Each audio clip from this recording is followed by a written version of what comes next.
That. Oh my God. Sorry about that, but we got it now. That's okay. Yeah. So let me just tell you quickly. Did you get the links that I sent in the chat? So go up to the chat.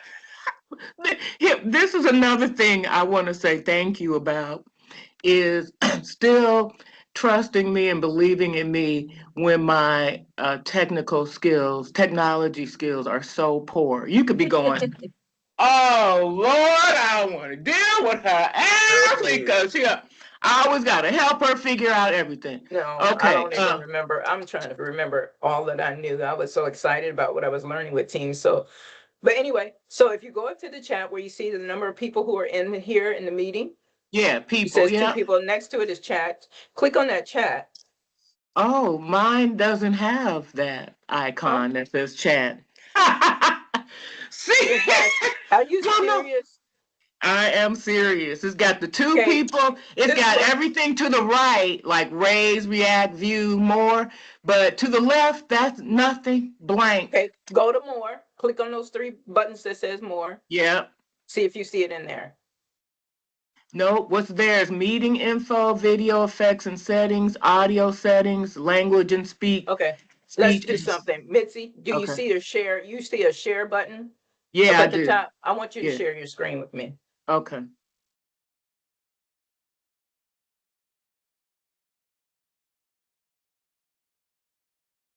Should I do add background or not?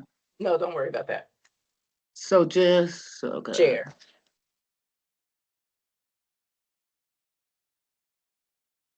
You see it?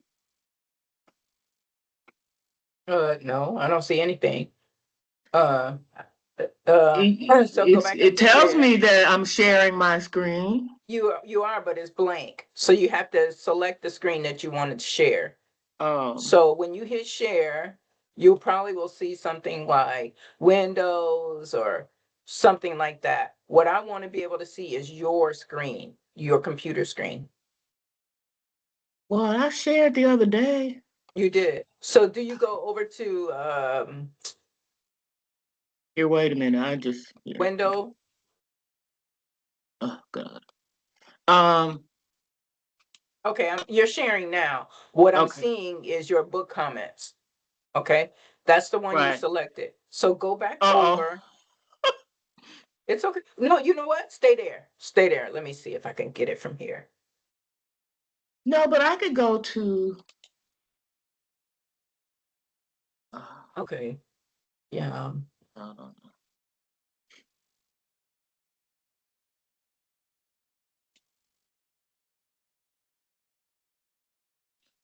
are you seeing something different now? Just you. Okay, that's good enough. Actually, that's good. Now, let me see here. That's exactly what I wanted to see. Okay.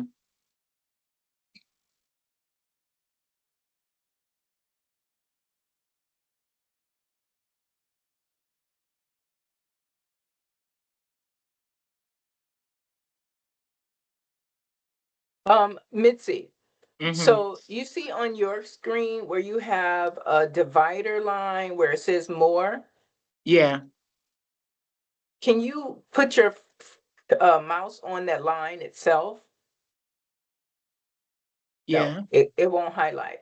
So that means it doesn't work like that. So go back to your more, hover over your more, those three dots, and click that. Go to settings.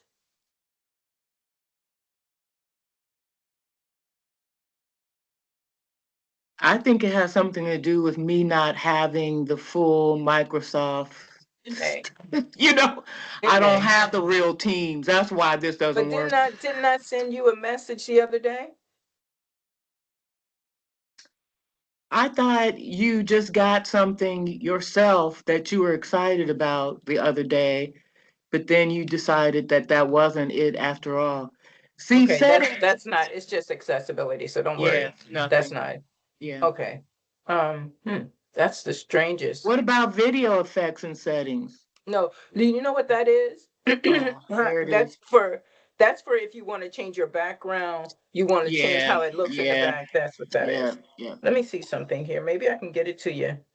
Well, you know what? I'm not even gonna mess around. This is what I'm gonna do. Copy this link, and then I'm gonna send it to you your email. That's how we'll do it until we can get all of this stuff sorted.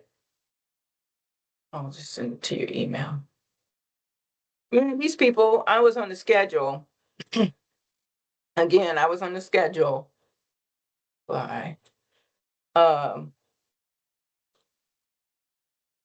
oops. Ooh, what did I do? I don't know what I did, but undo that. Undo.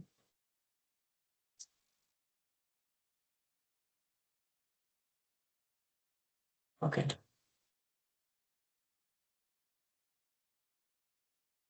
It's a beautiful day here in Greenville. Oh, good. I'm in my office with the sun shining on I saw me. that sign. Mhm.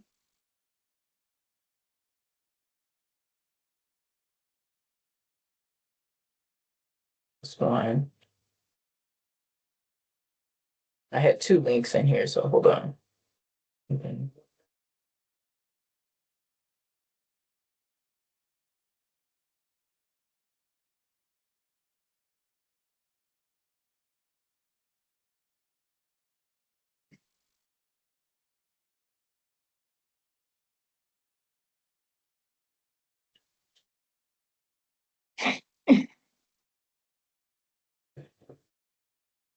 All right, there you go.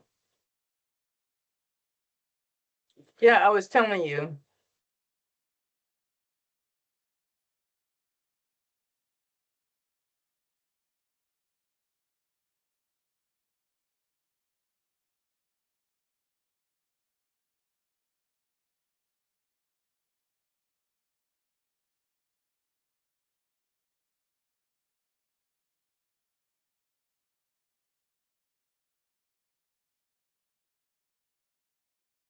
I don't know what's wrong with these people.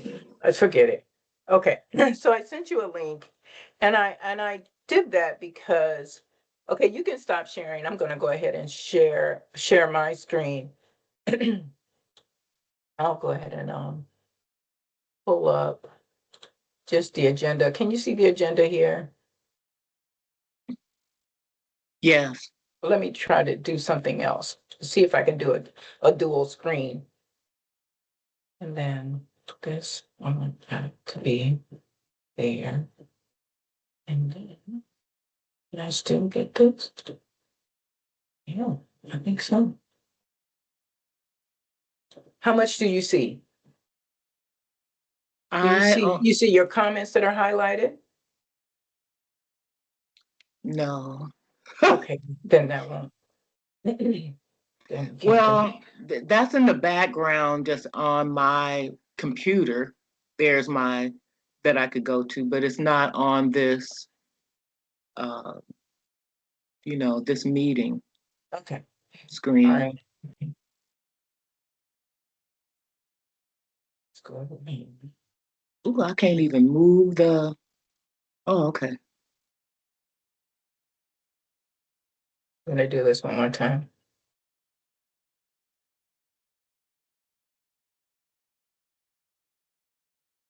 I'm gonna come back. Now you can see my screen. Yes, I could see. The agenda, right? Yes. Okay. All right. So a couple of things. Number one, I remember I was trying to. I think I still feel like even though I have your comments, maybe we need to just talk a little bit about the agenda. And I think our goals today was to really go into the publishing.com website. But since we already been talking about the chapters, why don't we go ahead and do that and just go on from there, and then we can go to the website. So um, one of the things that I thought um, in thinking about these chapters, one of the things that I do know is that I'm still like, a technical writer. My head is still like research. So to go out of that to start thinking in a softer tone, which is kind of what your comments were about. I think it's really important for us to keep that in mind. And for me, it's figuring out how do we take this knowledge and translate it into child knowledge, right?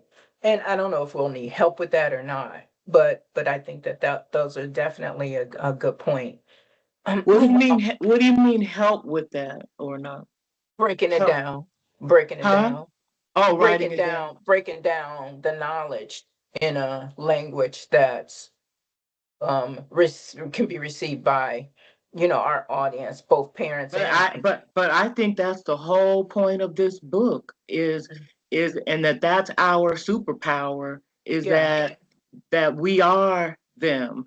You know, we've lived them and that nobody else can tell us how to do this part. Is that we're taking this formal knowledge base of research, right, in child development theory or whatever, and we are breaking it down in a way that our culture, our young parents, no matter what race they are, can finally hear and understand that Hmm. is conceptually what makes these books different than other books is that we're breaking it down in a way that has never really been brought down before.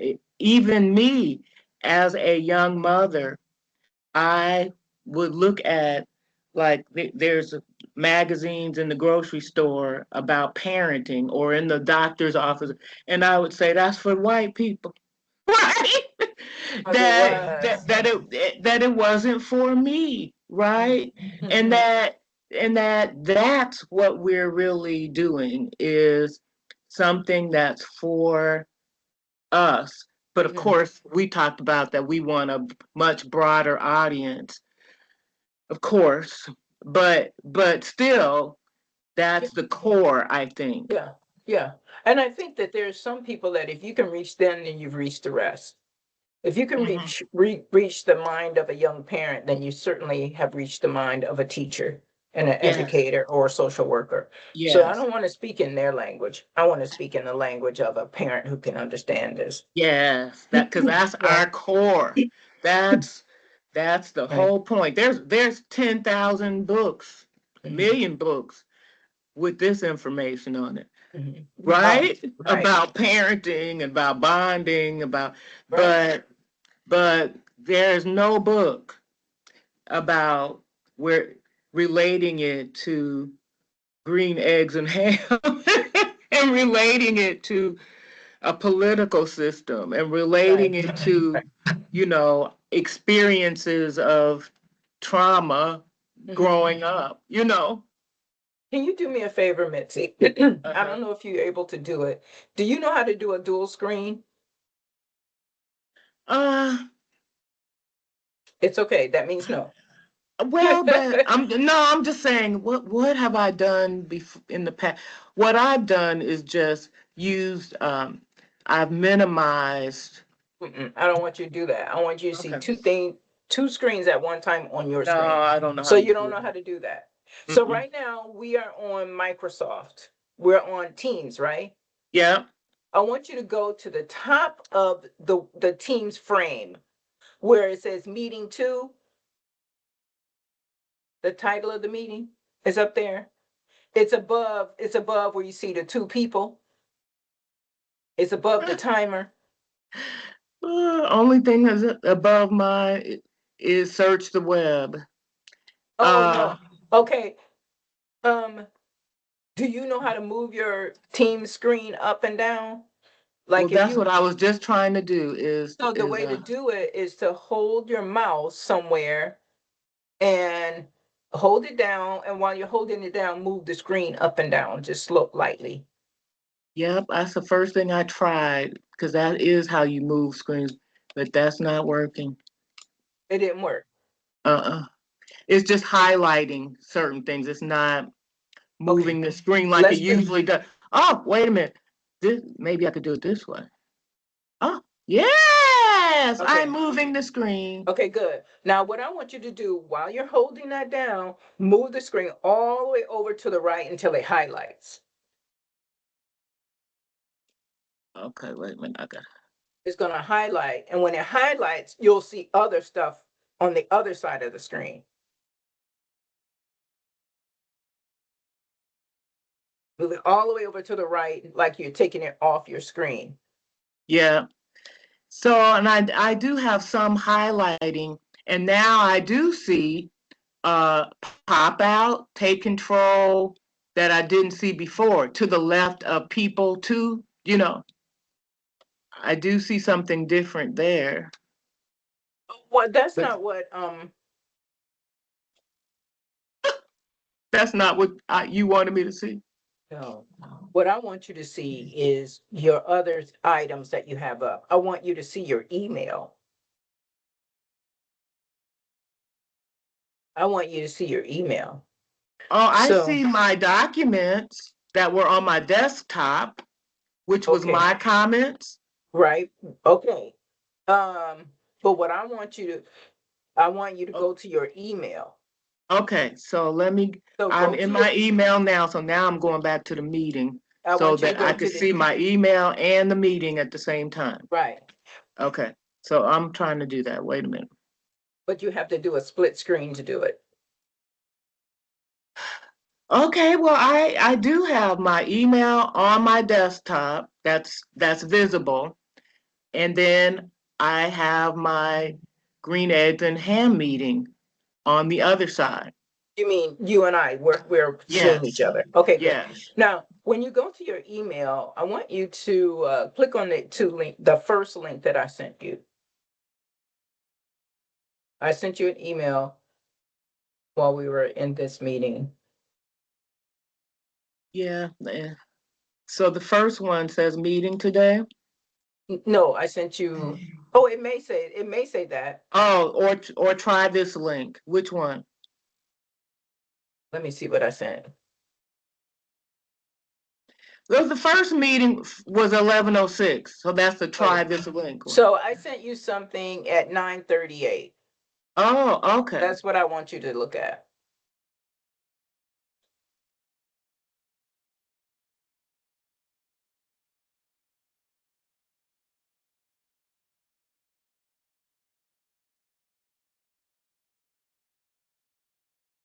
You pull it up. I don't see anything from you at 9:38. I only have two things from you today, and one was at 11:06 and one was at 11:40. Oh, 9:38 my time, which would be 12:38 your time. So it was the 11:38 one where you're saying, "Remember this?" Yes, click that link. Okay. Oh, you 2 hours behind and not three? Oh, let's not go. No, I am 3 hours. Okay. Reading Oh. is fundamental. Click on the video. You remember. Yes. Click on that video, Mitzi.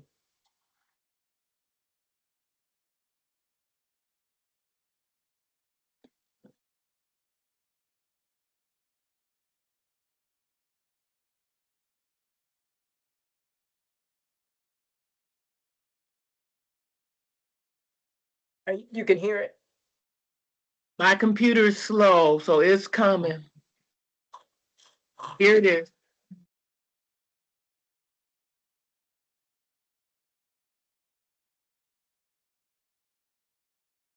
I remember this commercial.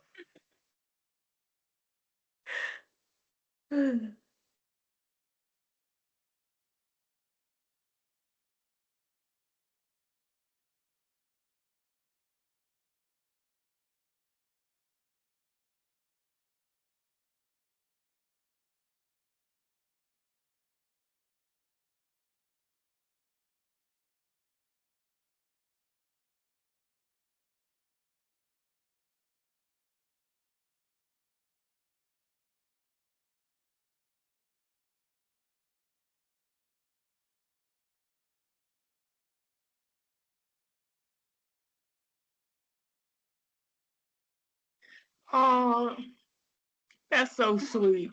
And then I sent you another link in that same email. You don't have to go there now, but you can look at it if you want to. That is the current reading as fundamental. I thought for sure that they would be defunct by now, but they're not.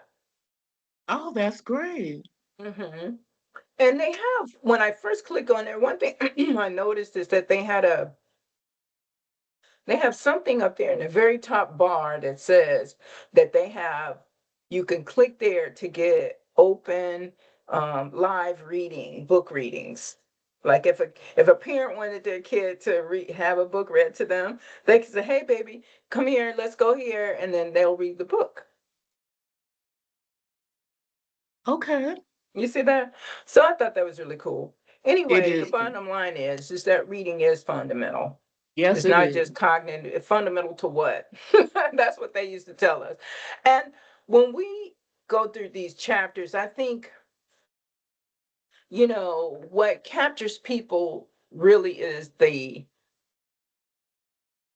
initially is what could capture people's attention is the story you want to tell. Why are you telling this story?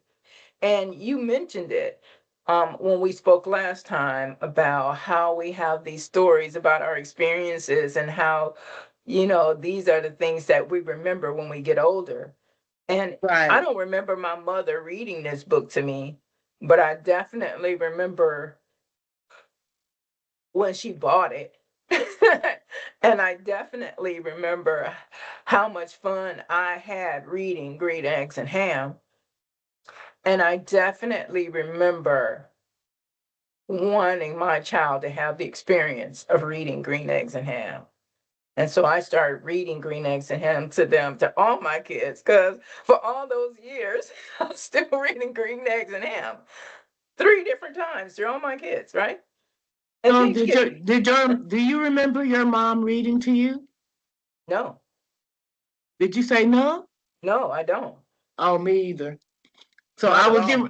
I was getting ready to be happy for you if you had that memory, because I Mm-mm, sure don't. I don't. But Yeah. but I remember her wanting me to read. That's why Okay. she got me the book, right? She didn't read Okay. to me, but she wanted me to read. And she wanted Right. us to read. She got us books, Yeah. right? But she didn't sit down and read with us. My mother, I don't remember her buying us books. Hmm.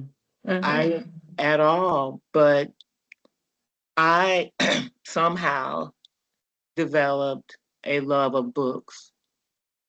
Um, and it was a long time, Tina, before I got a book. That's probably why that commercial is so like, oh, I remember that.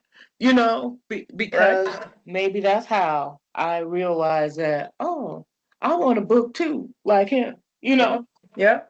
And that's the thing. I remember it because we were in we were that was when the Head Start program started. Uh huh. Back then, Head Start programs and giving kids a chance to read.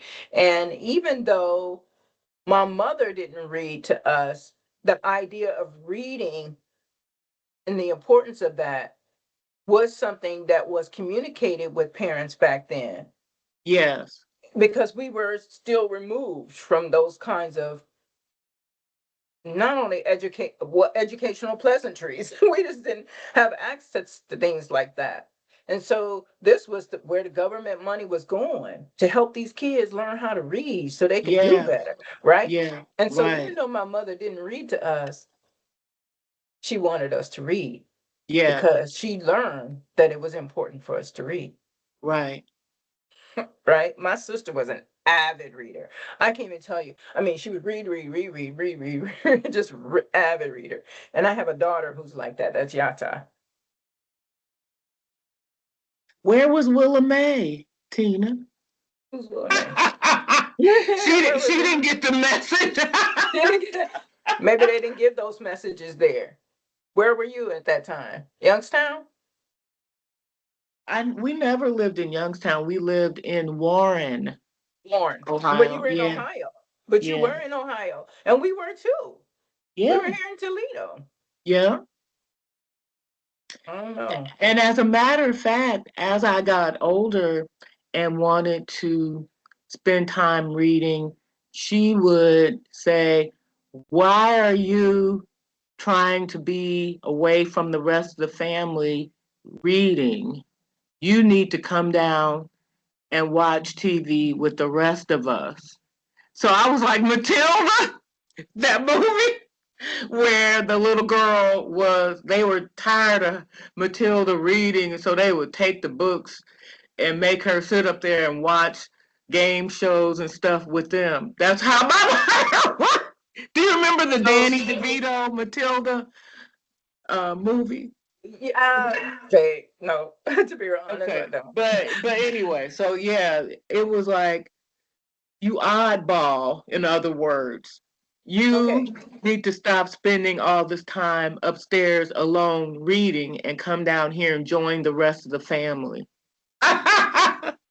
So Mitzi, do we bring these two stories to life in this book as a part of the introduction About the about story. the personal anecdote, the stories? How we were sort of bred and introduced to reading, if not, or how our minds decided naturally that this is something that you wanted to do. And for me, even though my mom may have wanted us to read and she didn't read to us, guess who else was exposed to the idea that reading is fundamental? I was, because I saw those commercials and they did make me want to read. Yeah, I like it. So And but yeah, I also like your story because your story is speaking to what families experience when they don't want you to be better than they are. They don't want you to stray away from them, even if straying away means that you, in their mind, means that you're doing something better, that you're learning something that they are not interested in learning. It's that whole idea of keeping you. Really, it's an oppressive kind of situation at home where they just don't want you to grow. well, and I am glad that you are saying it that way because I don't think that was her intent. I think her intent was what she was saying is that I was weird, that I enjoyed being alone too much, Mhm. that I wasn't social enough, that I needed to spend more time with her, more of my free time needed to be spent with her and the rest of the family. Don't you odd duck, don't go off by yourself reading. And she had no, it wasn't that reading was bad or good. It's just that you shouldn't be doing some other activity while the rest of your family Mhm. is having a good time together watching TV. Mhm. So I don't think it was the reading itself. It was the you, my child, need to be with us. Mhm. Well, that's interesting too. That's Mhm. interesting because maybe it's possible that that perspective then definitely has come from maybe my own experience. Where, remember what I told you my mother said, but I was much older then. I think I was probably, like 22 or something when she told me she didn't know why I was going off to college because it wasn't going to do me any good. Right. Right. And even when I was 18 and I wanted to go to the Air Force, I really wanted to fly planes. and, and they were like, nah, girl, you're just going to be down there in the dungeon mopping floors. That's not for you. But do you what I see in that is the hopelessness that she had that black girls like her, like you, like any black girl Or could be anyone in her successful. family. Mm-hmm. Right, could be Mm-hmm. successful in this world that does nothing but beat us down. So Mm-hmm. was it really about you and your capacity to do well, or was it more about the world, the United States, the city of Toledo, and how it had pushed her down so much that she didn't feel hopeful not only for herself, but for you even? And she was saying to you, you wasting your damn time, girl, because you ain't gonna be nothing. Not that she saw something in you that she was jealous of, or saw something in you, or didn't believe in you. She didn't believe in you, but it was because she believed that nobody else would ever believe in you. Woo, girl! Are you hearing me, Tina? Oh no, I can't hear you then. Yes, I hear you. I was typing what you were saying. Oh, And I think, Mitzi, I think that's the point, and that's the political message. woo, yes it I is. think that's the political message, That's is a the political hopelessness, message. the Yes. hopelessness, because my mother saw that, and her, from coming from Mississippi, where oppression and racism was so rampant, right?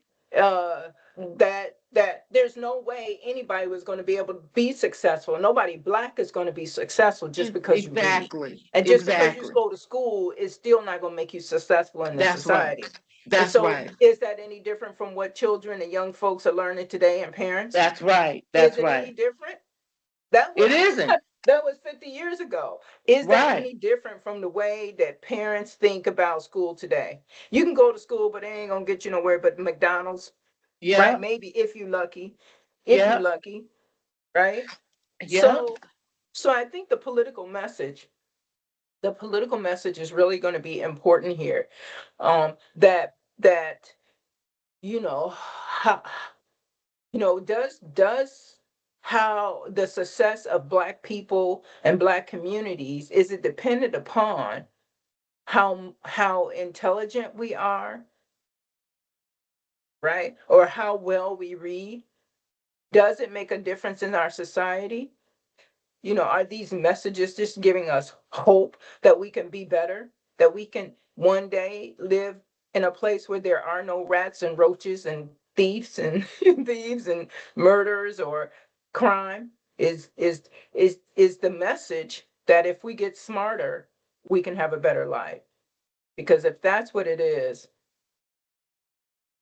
that ain't But what we but that's not but what our that but communities have been. that isn't the message Right, well, in our but families. in Yeah. our families it's not, but that's what society tells us. Go to college, you make a better living for yourself.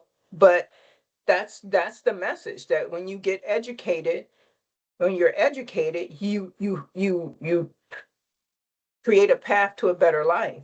And Mm-hmm. what my mother was saying to me, girl, it ain't gonna get you nowhere. Yep. It's Yep. not gonna Yep. get you anywhere. Yep.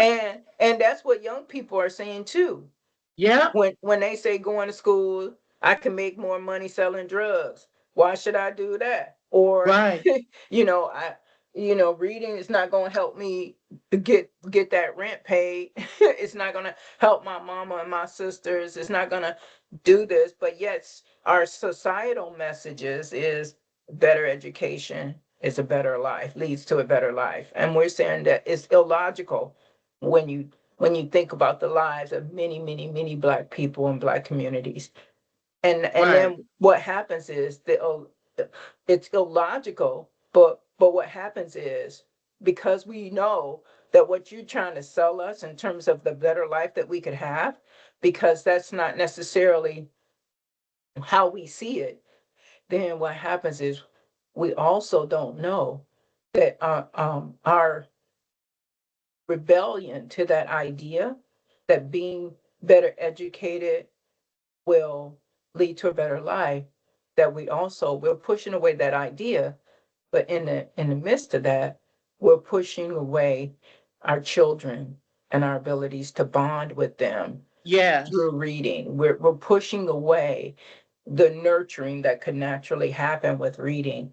So can we separate the nurturing from the politics, from the Yes, political belief that education, that this is just education, and education isn't going to do us any good? Let's think about it as um, creating a nurturing, loving relationship with their child, where they depend on you to protect them and love them and guide them. That's what you get out of reading, not the education. The education is something that people are not seeing as a as positive, valuable, as as valuable. valuable. Right. That's my thought. Well, I love that. And also, the other political um,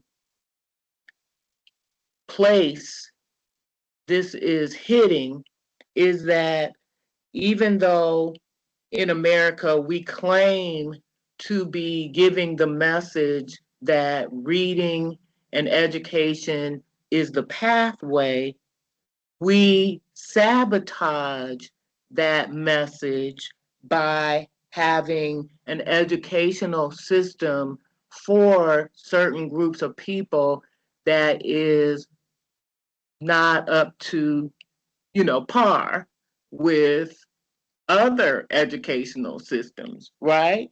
The educational system fails us big time. They we it doesn't have the same funding in certain neighborhoods, doesn't have good teachers in some neighborhoods. It does, right? We know that the education system sucks in the areas where it is most needed, right? So, on one hand, and this is what causes people to lose faith in our government systems, is that they do set you up to think that, oh, you need education, education is good, you can be successful if you get education. But then when we try to be educated, it's it's horrible. It's not good. It doesn't. The promise is not being met, and that feeds into the same hopelessness that you're talking about, that we talked about earlier. That they say they care about us, but we know that they really don't, and that what you know why pay attention to the politics and what people are saying about, vote for me and I'll do this, because we know for years and years and years that nothing changes for us, that our schools are terrible, that, right? It's so. That we really don't know where that lottery money is going. That's supposed to be going towards the education. Where is that lottery money going? Because they keep on trying to get us to pay more taxes to improve our education, when we're supposed to be getting that money from the lottery to do that. So why we got to keep? But the through line is always about what keeps us hopeless, Tina. Mm-hmm. That's the through line, that and that's the political, it's political too. Because there's a lot of broken promises. Um and and people are able to see it, you know, and that's what feeds, these people who we call low information voters, or groups of people. They don't want to hear it because they're tired. It's the same message that they don't believe, because they have not experienced what people have told them is the pathway. You keep failing us. Why? And then, but you want us to pay attention. Pay attention to what? The same lies over and over and over again, the same hopelessness, you know, And the hopelessness is coming from our own mom because she experienced the same thing, you know? We don't know who to trust, what to believe in, you know? And so we just don't believe in anything. We just, well, we start to believe in power and money and celebrity status as the things that are important because really that's what you're teaching us by not providing the resources to make our education just as good as the educational system across the tracks. You have, you know, um, helped us to buy into hopelessness, to power and money as the objects that are worth seeking. And we don't believe in your structure of democracy or, right? We don't believe that shit. The truth is, she. Yeah. You know, Missy, I feel like this is so important. And we have to be able to write this in a way that really resonates. And I don't know if as I look at these chapters, I think what one of the things that I like about what you said is the sabotage aspect that yeah, you as a society, as a nation are telling us that education is best. But however, you continue to allow us to have subpar Yeah, experiences in educational settings yeah, so that when it's time to get that advanced education, we're not prepared. yeah, And so we think we can go to college, but our scores are too low. yeah, Then we got to go to community college and settle for less than what we yeah. really want or deserve and desire. And there is that cycle where we're settling for community college, we're settling for lower paying jobs and training for to be what do you call it? I used to be one myself, a medical assistant as opposed to a physician. The jobs that continue to pay lower because our educational experience has not allowed us to meet a higher level that might give us access to a better life, right? So absolutely correct. But And along with that, the emotional toll of the sabotage is even worse, though, yeah. Hmm. right? Hmm. Because that's where the hopelessness lives, right? And if you don't have that, put one foot in front of the other, I'm gonna do it.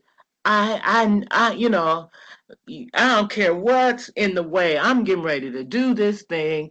This belief that you can do things in your life, then it's never going to happen because you have to have that in order to accomplish things in your life. And this emotional sabotage that is taking a hold of you in our communities from birth because we get it from our mothers, right? And then we get it in first grade through racist teachers and people putting you back and people not believing that you can, you know, do well in school. And I mean, you get it your whole life, is what I'm trying to say. And that's what is the big barrier. It's personal, it's emotional, as well as financing issue, and you know school testing and those kinds of things. But it's that whole emotional place of believing in yourself that is connected to that bonding and attachment thing, right? That creates the belief when you are connected to other people, it builds empathy, builds your ability to believe in your own self that you can accomplish things in your life, right? Um, and if we're not getting it because our parents are emotionally impoverished themselves, right? You talk about a cycle. Well, Mitzi, this is the other part of that. I always like to think about us like animals in the Serengeti, Uh-huh. you know, uh, um, or just animal instinct, period. So, Yeah. like yesterday, I hate to do this, but I was watching a little video of these people, it looked like in some Asian country, and people are doing this a lot now, where they're seeing these abandoned dogs. And so this dog was being bullied by three dogs. A small dog was being bullied by three bigger dogs, way bigger, Mm-hmm. like twice their size. And it turns out the dog that was being bullied had pups, so she was trying to protect her pups. And so when this one guy saw it, he was walking towards the dogs, and all the dogs ran away from her. So out of fear that the man would hurt them, right?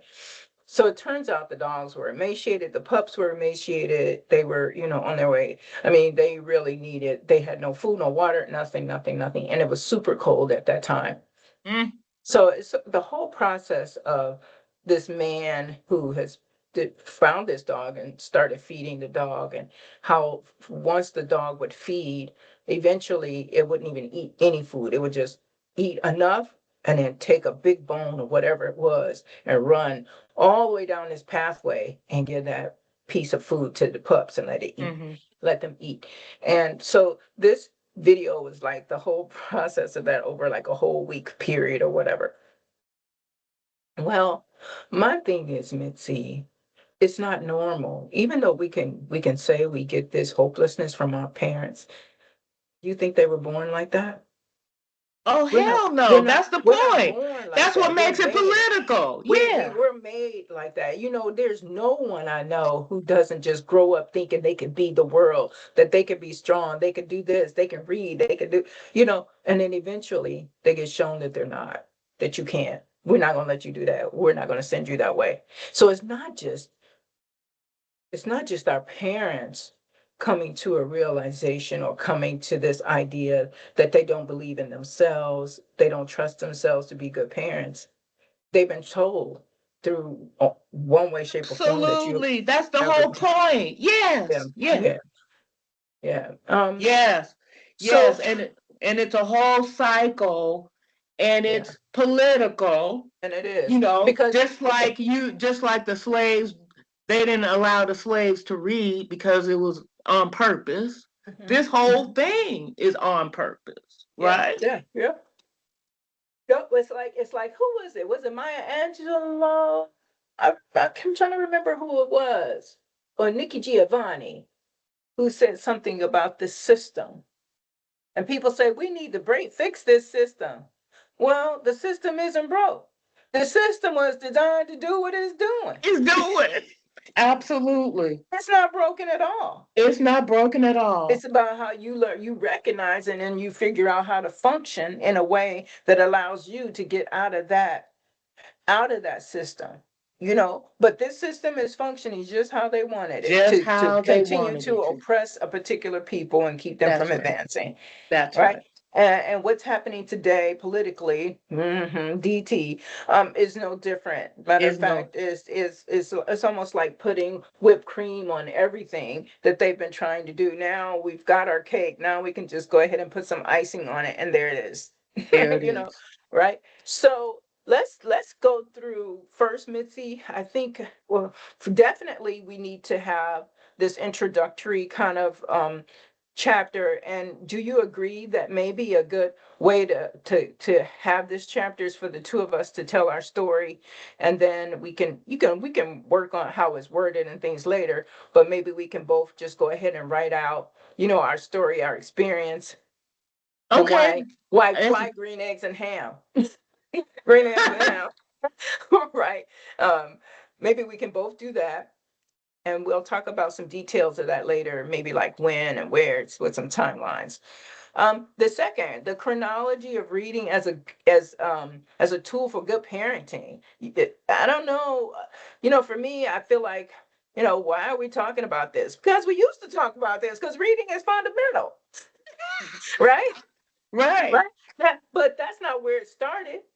That started in what, like 1973, that commercial was. Yeah. That was 50 years ago. 50 some years ago, right?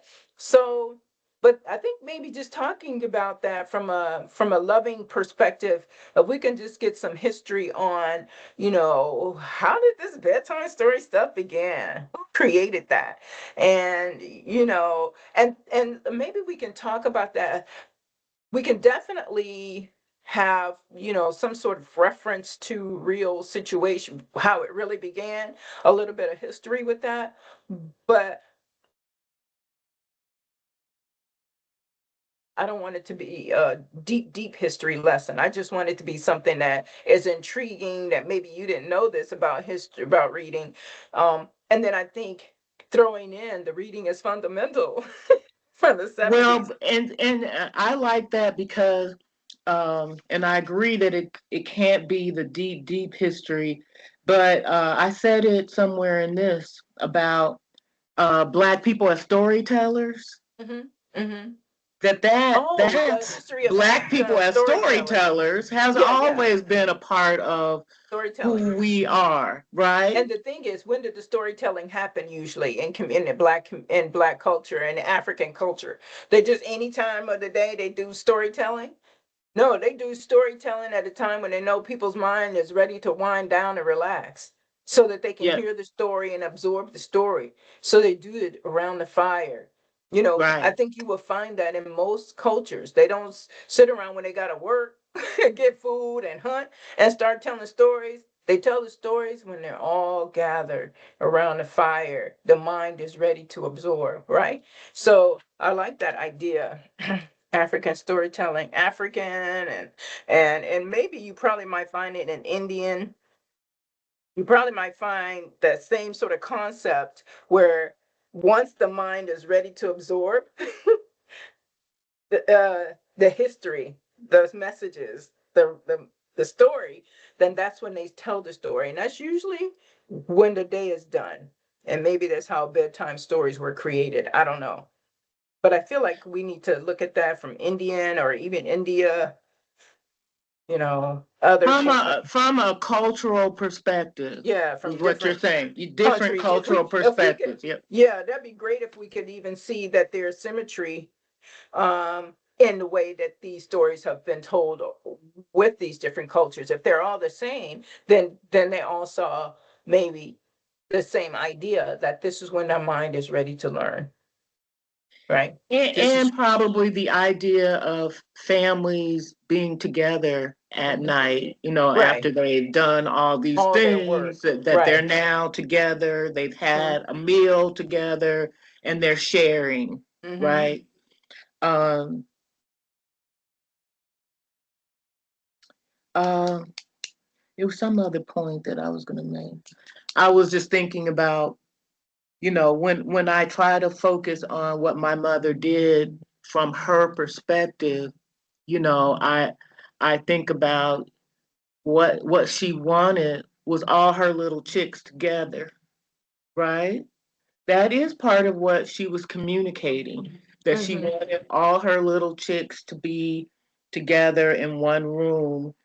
And for me now, of course, it was like, you thought I was odd, you thought I was strange, and she did, but she was still making an effort to get this odd chick right in with the rest of her group of chicks, Hmm. so that she could, that whatever good things, positive things we were experiencing, we could experience those things together with her.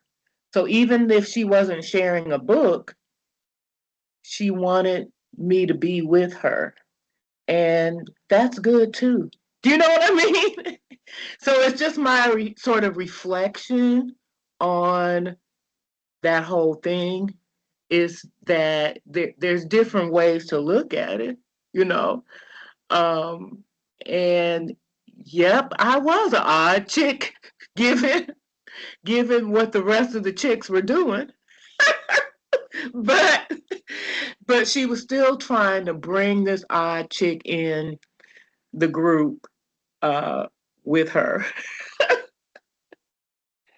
Oh, that's funny. Well, I think that's really interesting, Mitzi, because I was had to be in my 30s when I finally realized or learned what my mom was trying to do. And I think it's the same thing where when I wanted to go to college at 18, she didn't want me to go to college. I was like, Right. what kind of parent doesn't want their kid to go to college? Right. It just Right. well, you got one kid and all these eight kids who Right. says they want to go to college, and you got a problem with it. Like, why wouldn't you be happy that that's something that I wanted to do? But it wasn't that she wasn't happy that I wanted to do that. She was sad because she didn't want me to leave her. She didn't want me to leave the family, and especially not her. I mean, I was even though my mom and I, when I was young, I used to make her laugh all the time. I used to have all her friends. She used to love being in my company because I have them dying laughing, like just dying laughing all the time. And I was a shy kid, except when I was at home, right? And but she didn't want that to be not be a part of her life anymore, and that for me to be leaving and going to college. So the thing is, how do we translate that in terms of when a mother who doesn't want, instead of seeing this as the mother who doesn't want their children to be educated, they just don't want their children to leave them behind. They just And don't want them to be and without them. How do we and word that? yes, I love Mm-mm-mm-mm. that. And that's absolutely what our mission has to be throughout is to translate what other people believe as a negative thing into what it really was. Right? It was protection. It was, I want my chicks together. And it may have been that will she reject me and what my love for her because she becomes educated, right?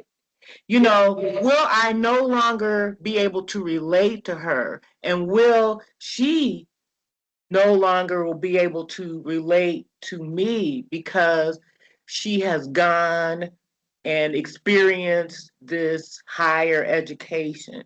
I don't want that. I want us to enjoy what you just said you had with her, right? This fun, loving person Mm-hmm. who Mm-hmm. laughed together. So that's another translation.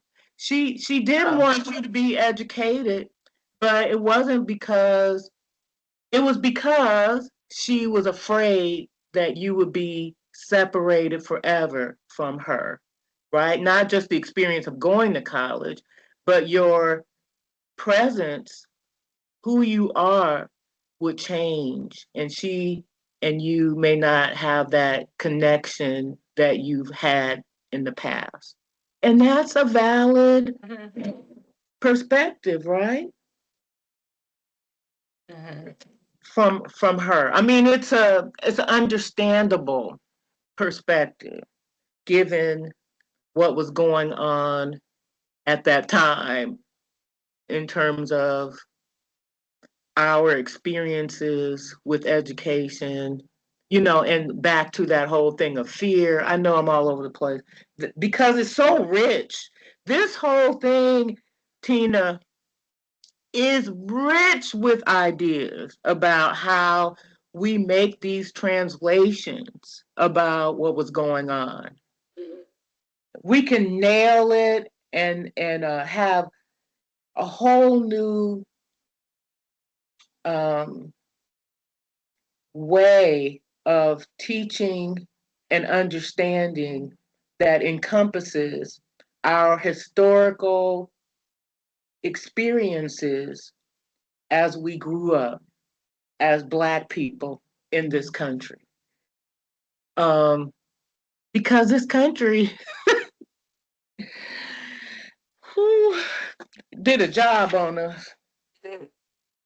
Well, again, I was just thinking that it's just so natural for us as human beings to want to survive, to want to live, and to want to grow. Because to be real honest, I wouldn't want to be pooping on myself when I'm 10 years old, like I pooped on myself when I was two. You know what I mean? So the idea of growth is something that is natural. It's you're not hearing me very well, are you?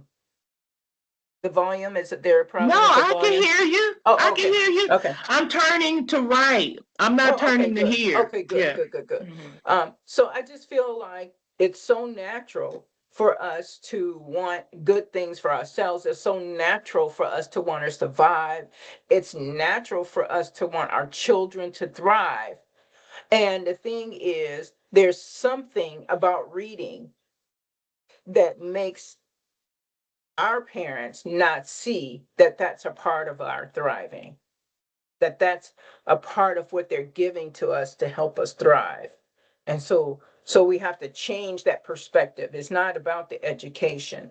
How does a parent help their child thrive and grow and feel loved and feel protected and cared for? And that reading is one of the ways you can do that. Forget about the education. Oh, you'll do going to school, because many parents don't even care about school, especially these days. These kids get pregnant when they're 15. They drop out of school. All right. So you got a bunch of 35-year-old parents who have 20-year-old children. you know, So your point is translating the um, idea of reading to nurturing, loving, and thriving. Take the education out of reading. Take educating my child out. Take that, remove that word from your vocabulary and replace it with words like, I'm loving my child. That's what reading is. Reading is love. Reading is caring. Reading is nurturing. Reading is protecting. Reading is security between me and my kid. Reading is safe, creating a sense of safety. That's what it is. That, reading is knowing that when my kid gets a little older, they won't fight against me because they'll believe in me as a yeah, parent. that's that 1, 2, 3, 4, 5, 6 point I was trying to make, letting our babies know that I'm the one who loves you from your head to toe, no Mm-hmm. matter what. Reading to her playfully and enjoying the story together Mm-hmm. communicates love and attention, Right. right? Right. That that there that that's what it's about. So you're breaking down love and attention. So if we look at all of those different kinds of chapters, there are elements of what we were talking about that could fit in as a the beginning or sort of talking point for each of those chapters if we want to keep it. you know so the emotional social bonding, okay, what does that mean? But the idea, though, I think, Mitzi, is that if we want to make parents, if we believe that parents have a perspective about reading that makes them repel the idea of reading for themselves and for their children, um, then we need to have that introduced early on. Well, but I don't know. I wouldn't go there in terms of repel Well, I'm type just of a talking to thing. you. I'm talking to Yeah, you. Yeah. yeah. Okay. But I'd rather still the point be about just breaking down what it means to be what reading does and what it means and how you get there in the emotional development, bonding, and all of that without saying that we're against reading in any kind of way. We're just highlighting and elevating the importance of it without saying that somehow we're depriving ourselves from it. Because we're not going to give any um,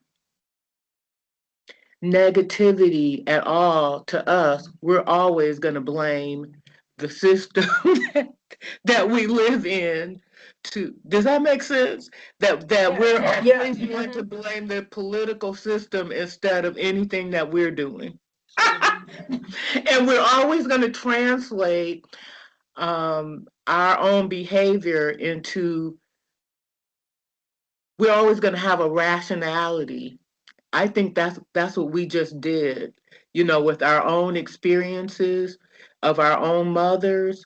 We went from their behaviors that we ourselves might have thought at one point was a negative thing that they did, but that we we went to a place of understanding what their actions really meant. And so we translated their actions into behaviors that make sense in our culture, in our political system, didn't we? That's what we did. And so that's where we always want to stay, is that this is our given political system, and this is what might be going on within it in our family. And so we're going to translate that to what children really need, right? To be successful. Does that make sense? Yes. Um, but what I realize that's missing, Mitzi, is the green eggs and ham part. So maybe what we need to do is get green eggs and ham and see what elements. Hold on real quick. Okay. Hello. Hey.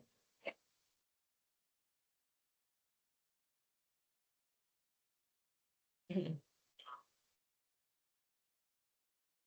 Oh, right.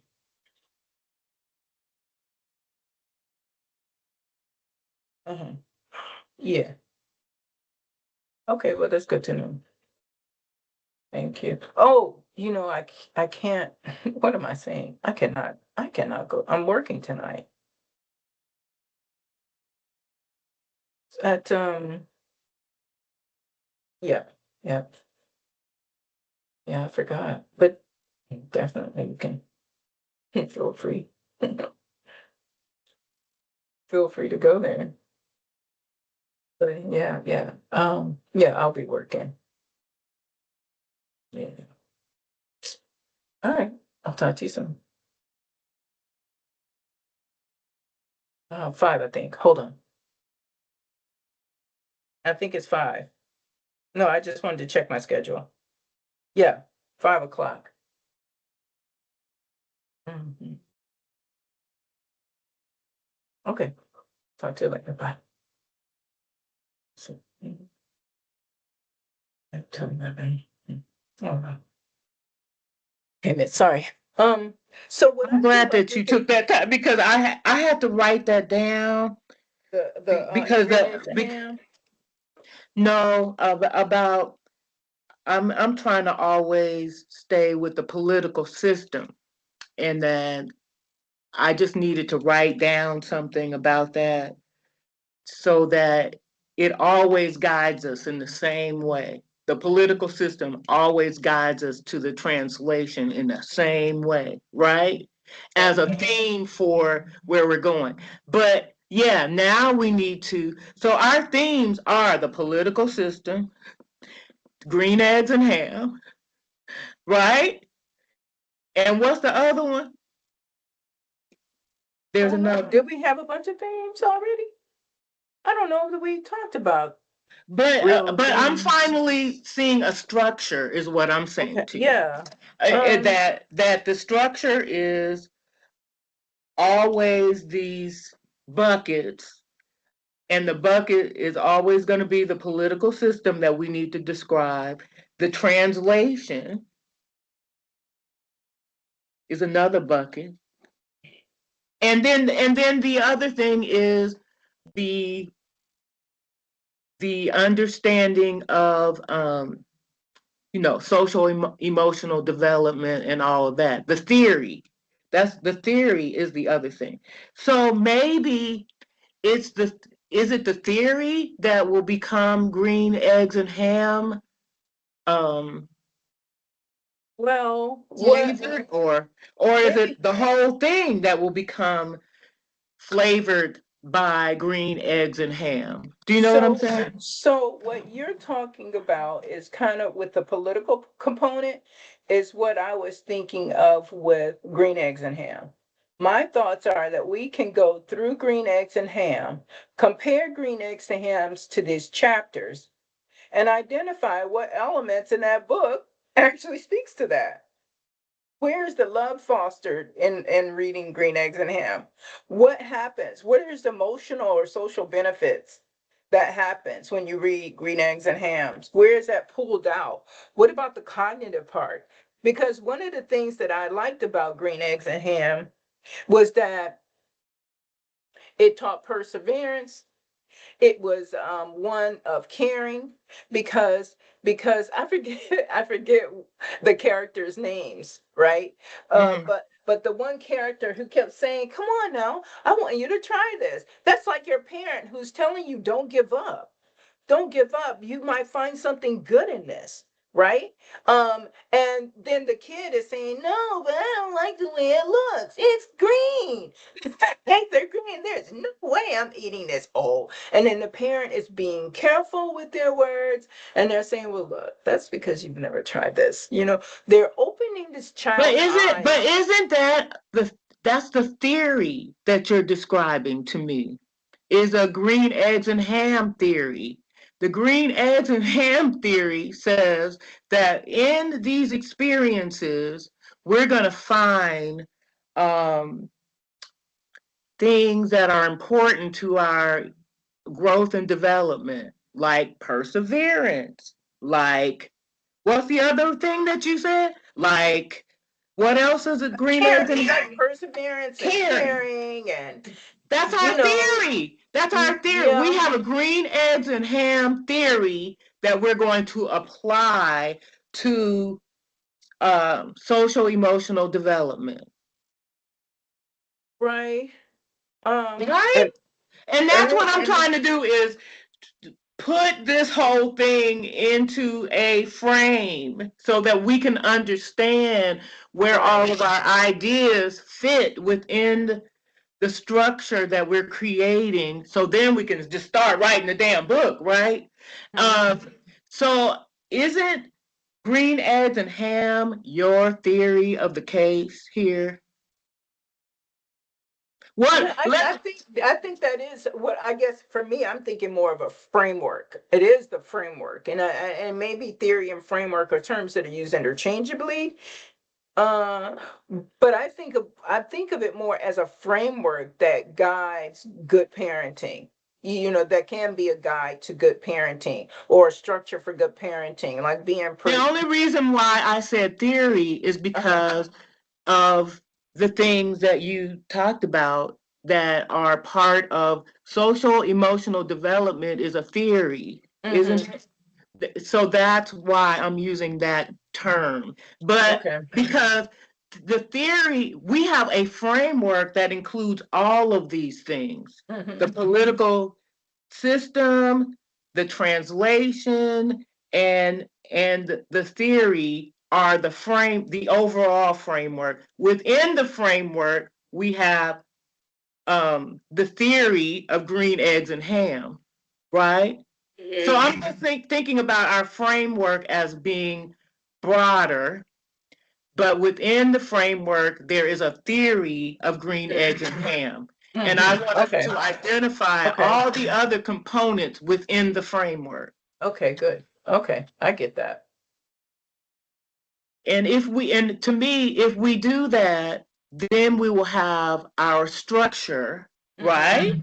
Right. To be able to write the book, because we will have these components that we're clear on where we're going with it. We're um the political system, we could frame that out more with the ideas that we believe in, that's part of this framework. Like, for me, and I think we both agree, that there can be no element of blame for our parents for not reading or understanding the importance of reading and bonding and all that, because we know, you and I, as we are developing this, that that it is the political system that we live in that has caused all the problems. Right? Right. Right. That's our frame. That's our part of our framework for the development of this approach that we're taking, is that we blaming the damn political context that we live in for the madness that it has created, right? Right. Right. In the way we believe, and the things that have happened in our lives, the historical context, all of that racism and all of that shit lives there, right? Yep. Okay. And then there's the translation of that. And we did that just now, where we translated for our own selves, right? Um, some of the behaviors of our parents that we thought was negative, or was one thing, when it was really a caring um, place for them to be, given the political context or system that we live in, right? And probably given other kinds of factors too. And that's why we translated it. We rethought it, because it's not what a traditional theory of child development would say, right, or would recommend. But under these circumstances, it made total sense, Mm-hmm. right? Right. And then, so, so all I'm saying is, let's have a framework, and let's put these um, political system, translation theories, define these things and put them in the framework so that we understand them, and we will know where things go as we have all these conversations. Right. Right? Right. Right. And that's the problem that we're having right now. I'm definitely having it, is that it's an overwhelming amount of information that we keep throwing out, and oh, that's good, that's good, that's good. But now we got to Gotta put it in the categorize this boxes. stuff and put it in the framework where it belongs, because that's what's going to help us have our structure for how we create this book and probably all the other books.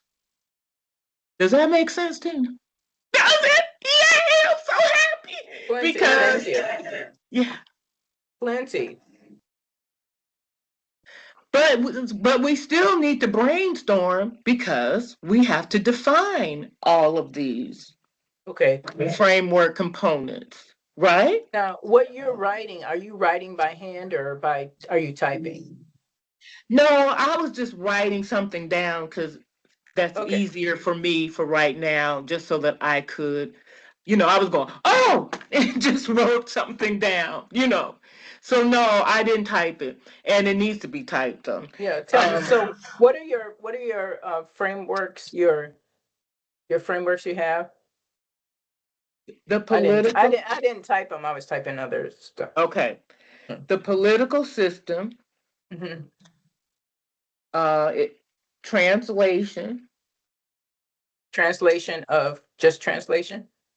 That's all I have so far because we're translating behaviors that we've seen that seem contrary to um,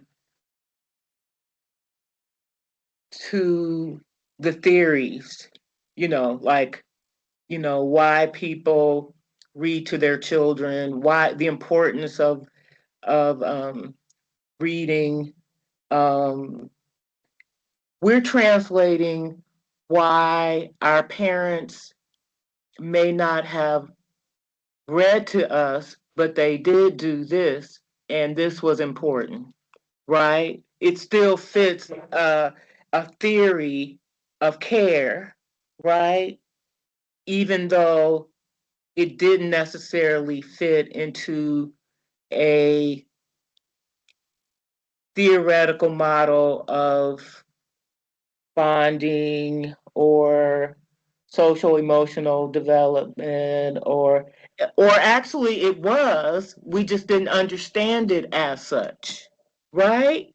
Mm. Trying to translate behaviors of The parents. parents and I think growing that's up. good. Yeah. And then the whole theory. And then so there's the theory of green eggs and ham Mm-hmm. that does espouse things like caring and perseverance and some of the other things that you said, right? Mm-hmm. Mm-hmm. And then there's the theory of regular child development, bonding, empathy, and all of that, right? Mm-hmm. That is there too. So those are the critical components that we have so far, that helps us to put together a framework so that we could begin to write from that framework, that because we believe these things. Like in the political system, remember I said that for you and I, we know that we have to translate things because there can be no element of blame for our parents not reading or not understanding the importance of reading and bonding, etc., because we know that it is the political system that we live in that guided them in where they were, right? So those are kinds of things that we may never tell anybody, right?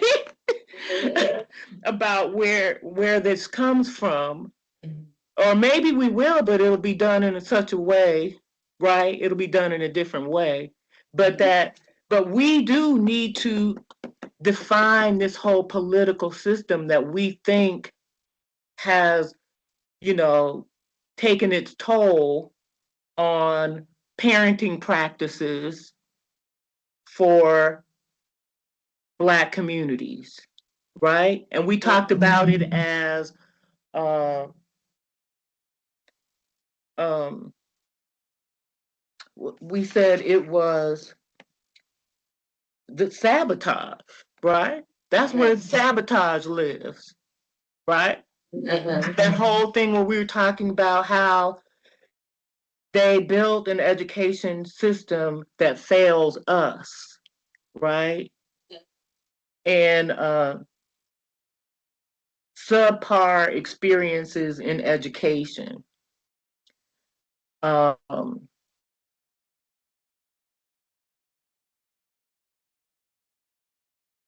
you said it was illogical, um, Yeah, that that they're trying to sell us on this, right? it doesn't make sense when we It know doesn't, it's not working. right. So Mm-hmm. all of that goes into the political system category, Mm-hmm. doesn't it? Yes, yes. And then, so that's what I'm trying to do is just Right. have this structure Great. where we could Great. put all of our ideas Mm-hmm. in these categories that becomes our overall understanding of what we're doing so that we Mhm. don't continue to just go off. Because one day we're going to get tired of doing this if it's not structured enough, Right, right? right, right, To right. be able to guide us Hmm. to the end. Hmm. This is good. It is fantastic. But it's all because you put it all together in the first place of the whole, you put the theory, the child development theory, right, together Hmm. already too. You already did that. The benefits, cognitive development, all of that is real based on research, right? It's real.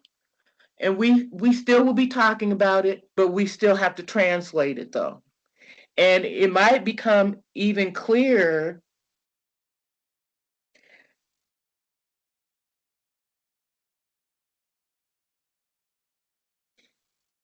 Oh, here's you know how we in our black community say, put that baby down. You spoiling her by holding her so much. Put her down.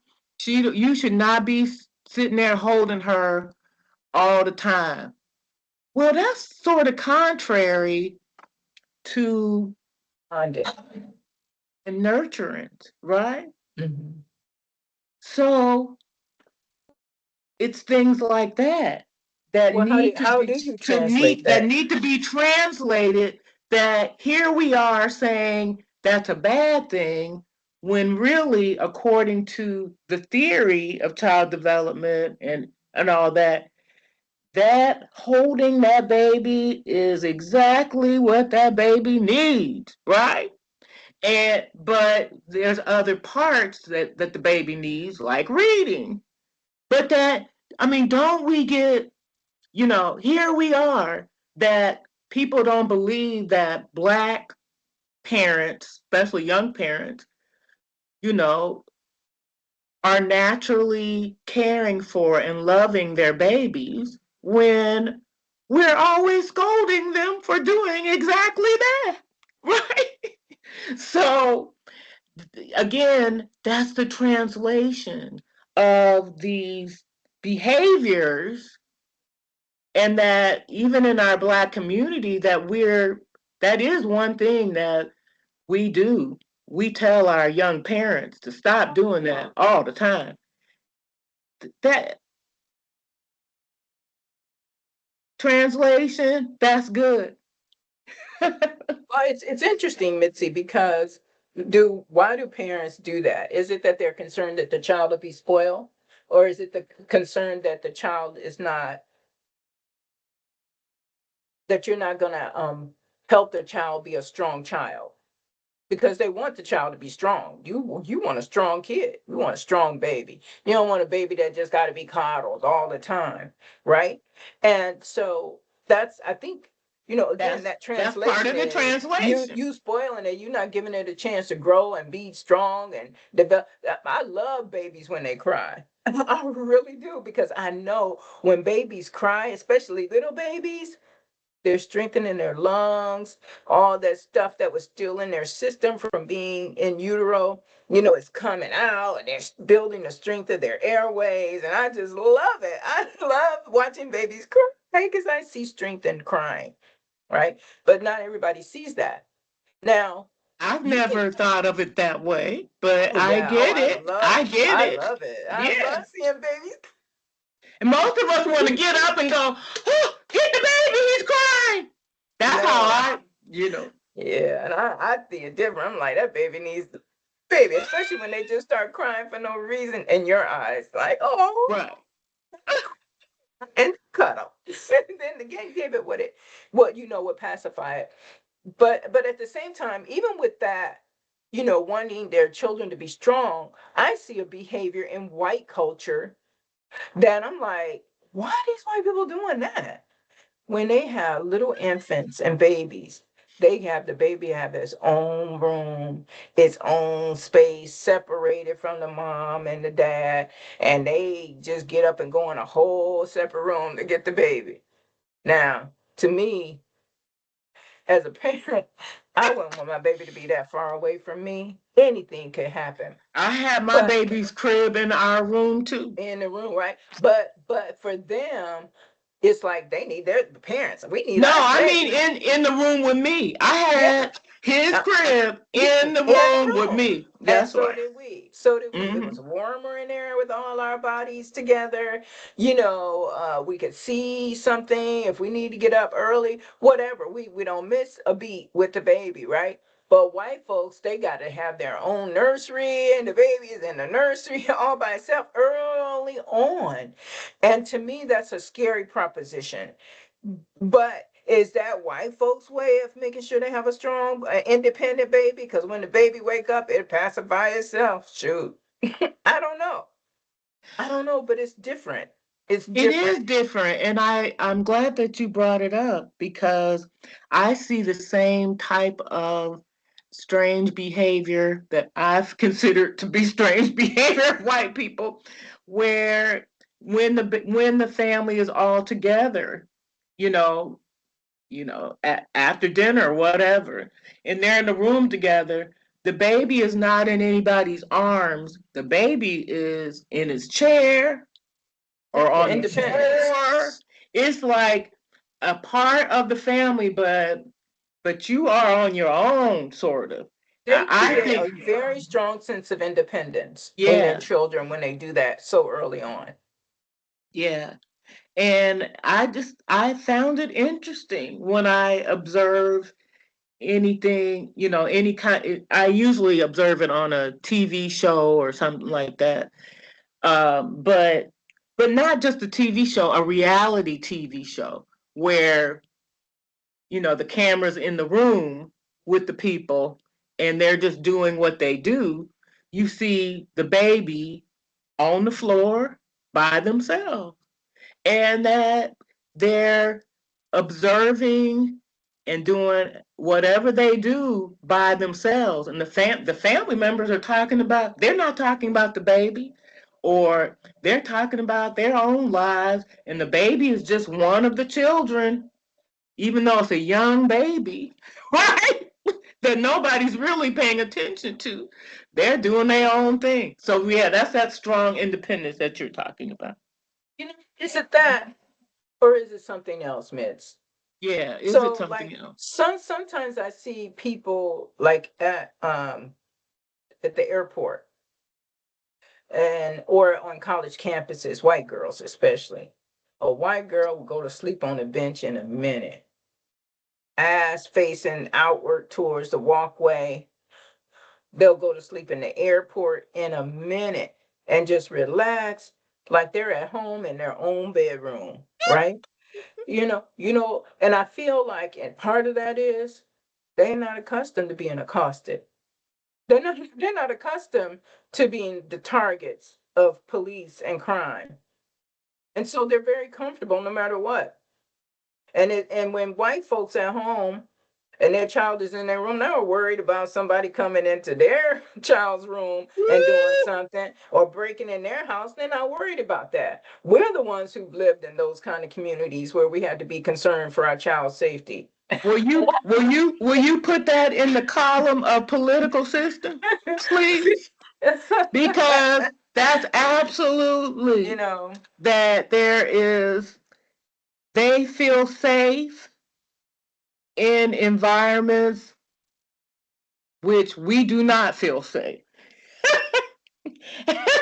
And mhm. so they position themselves and their babies in different ways than we do. They also let their children, speaking of airports, you see their children exploring the heck out of that airport, running, getting on escalators, getting on under the chairs, moving around, not holding their parents' hands, just free to touch and roll and talk to people, and we got our babies, child, they are like in chains almost, Right, because because because if we do let them do that, then some mall cop Some airport cop is gonna grab that black kid and make a problem out of it, Right. right? But Yep. I see that all the time. White kids just be so free and to explore life Yes. without fear that looking at something that they've never seen is going to hurt them. Yep. And that's not how that is here That's not how that is. for us. And we might be looked at as being a bad mother Hmm. if you let For your letting them children explore. run wild like You don't that. have any control of your That's child. We'll right. we'll control them for you. We'll detain That's them. that's right. But that becomes part of, of a sad thing for us too, is that we Hmm. don't we don't want our we don't want to be judged by the behavior of our children, because we are judged by the behavior of our children. I don't know about you, but for us, we are judged as, again, bad people again, because that's who we are, right? And I said that in my comments too, about the daily assaults on our character. You know that that's a thing. That's a political thing. That we have daily assaults about our behavior, including parenting behavior, right? And the way our children behaves is a reflection on us, that we're always trying to address as we move through public spaces like airports and grocery stores, and that has created missed opportunities for our children to be free and explore. Right? Hmm. There we go. That's good. We are not blaming our families for nothing. Right? Said, well, my mama whooped me. No, but even when our parents whip children, like they would, I know my mama used to always say, either it's better that I whip you here than the police whip you down there, because we knew back then the police will take our young kids, take them back into the police car in the back corner of the building and beat them, and sometimes to death. And Thank you, that so Tina. so parents didn't mind whipping their kids if they felt like it would could help them to control their behavior, so they wouldn't get a beating by the police. Thank you. And then guess what? Mm. We also are afraid, and we need to be afraid of over representation in the child welfare system. Mhm. If you are seen um, doing things to your children that can be considered abuse Uh-huh. by Yeah. pulling them or grabbing them, or they're out of control, or they're crying too hard, you must have did something to them, and they about to come take your kids and put them in foster care, because guess what? That's what happens. We, in our political system, Black children are, you know put in foster care way more disproportionately Hmm. above Oh yeah. white children. Oh yeah. So that's another thing that causes our behavior to be different, Yeah. is because we got to deal with that extra added, problem, challenge, right? Hmm.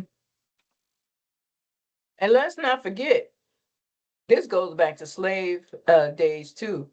But let's not forget that there was a time when black people were not allowed to read.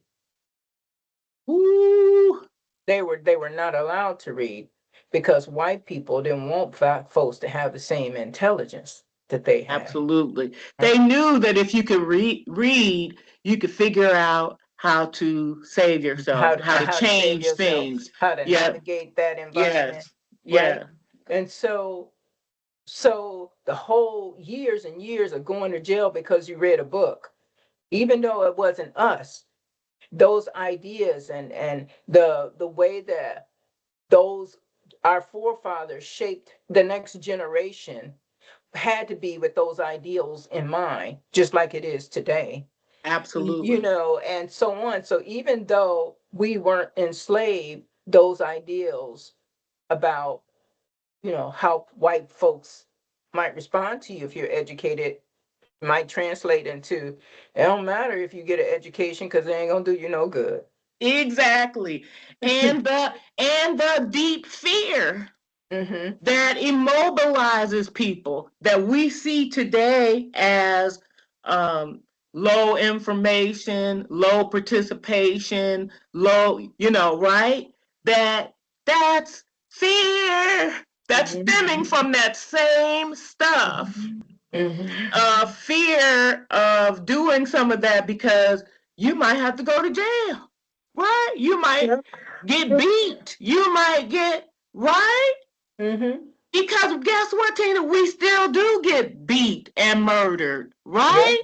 Yep. And how do white people see educated black folks? Oh, Lord have As a mercy. threat. As a As a threat. freaking threat, Oh, right? my God. We don't want you in there. That's why you and I are in the positions we're in. They don't want people like us in that environment where we can influence people like us. Oh, my God. You know, um, And they so might have to change, and they're not trying to change. At the end of the no, day, no, our because they political system is what they live in that they like. And this they is what they like, want. This is yeah, what they this is want. what they want. So Mm-hmm. they don't want you coming in. And this is structural racism, Mm-hmm. right? Yep. That's part of our political system in every area that we have. Okay, so it's 11:13. I've got some things here I've got to go ahead and take to the storage. And I want us to make sure that we have a plan for our next meeting. We're meeting in 2 days, so we have to think about it from that perspective. What we can do in 2 days. Um, we were going to go to the platform. I think it's a little late. I can't do it. I really have to get going because I have to work Well, later. but this is more important anyway Yeah, because whoa. we So have to. if you send me what you've written there, I will try to do a matrix that has the political system, just the ideas, the translation ideas, the theory ideas, at least the green eggs and ham theory of things, and then the theories of child development that you've already identified in just on one piece of paper, so we could see it right all Mhm, together mhm. to be able to go, is this it? So and let's concentrate more on this theory, let's merge these things, or less. So it's to give us some structure to help move us forward. Okay. And then, okay, you'll build a matrix. Let's see. When the next, is it the 17th for meeting on Friday?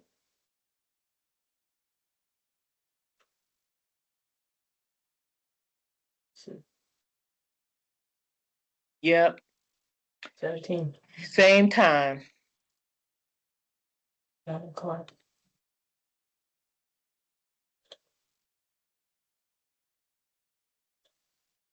Okay. Mm, okay. Is Ken meeting you to go to the storage unit? No, he's working. He's in Oh, Ontario. oh, Uh-uh. Tanisi was supposed to be, but I don't trust anybody. I You just better not. I ain't got time. You'd be Girl, stupid if you how you gonna did. help your mama move and you don't come till 12 and 1 and girl and then girl anyway. So Uh, Mitzi, do you need anything from me to build this matrix? I just need whatever you were able to write down. And then maybe even how do I get to the recording if I want to go back and review what we talked about? Okay. I will I tried to figure that out last time, Mitzi. I Mm-hmm. had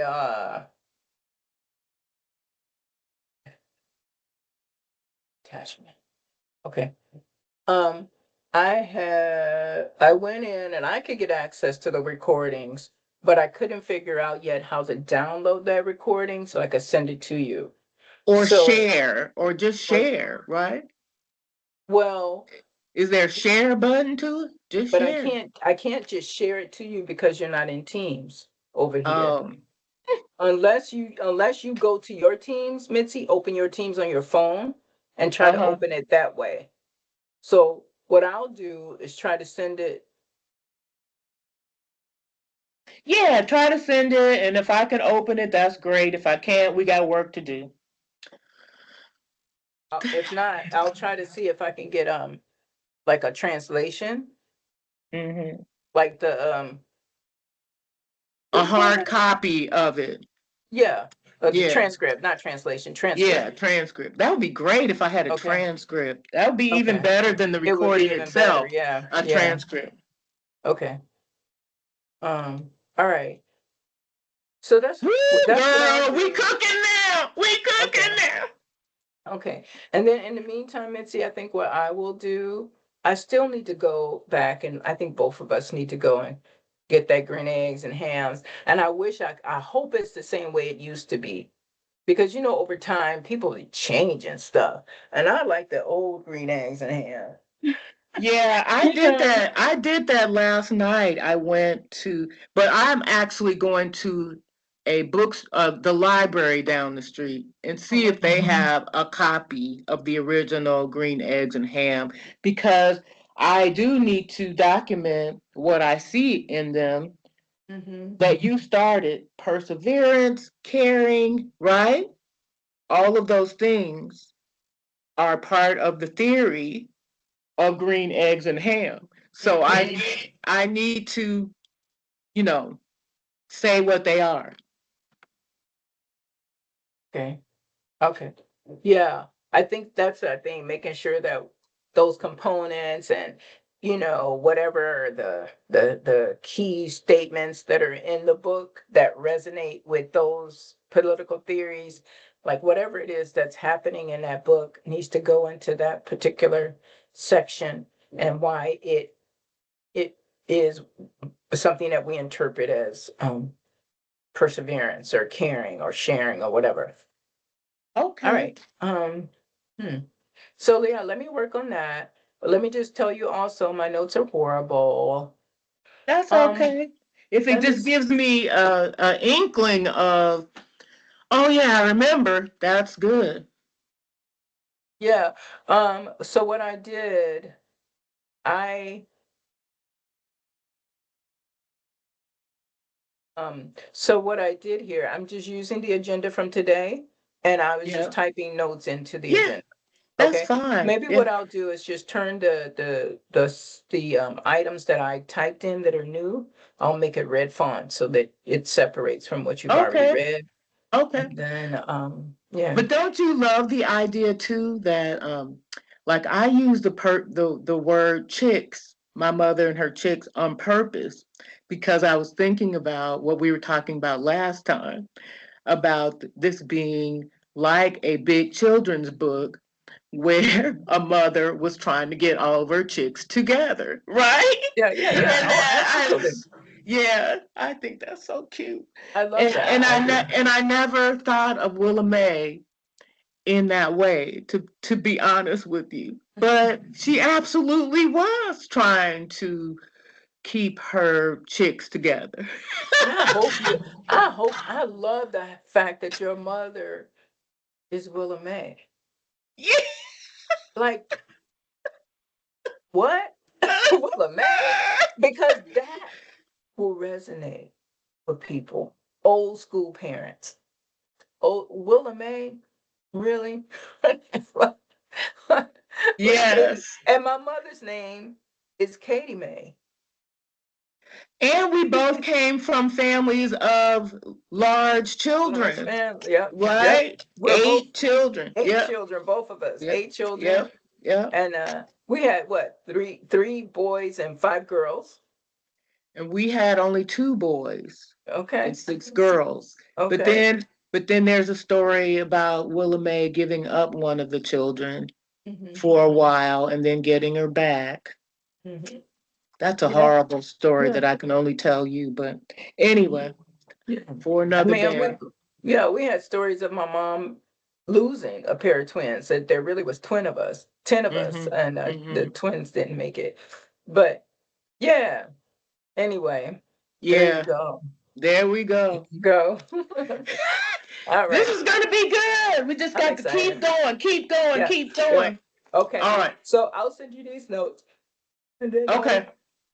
I'll try to get you the transcript or the audio of today's session, and then we'll meet on Thursday. I mean, on Friday, and I'm hoping maybe I can also add some pieces to my introduction. Maybe I will be able to. I don't know. Okay. All right. Sounds good. Thanks, Liz. This was Thank you. fun. Have a great day. Thanks. Bye. Hey, Bye. don't forget to see that. Look at that second. That's all right.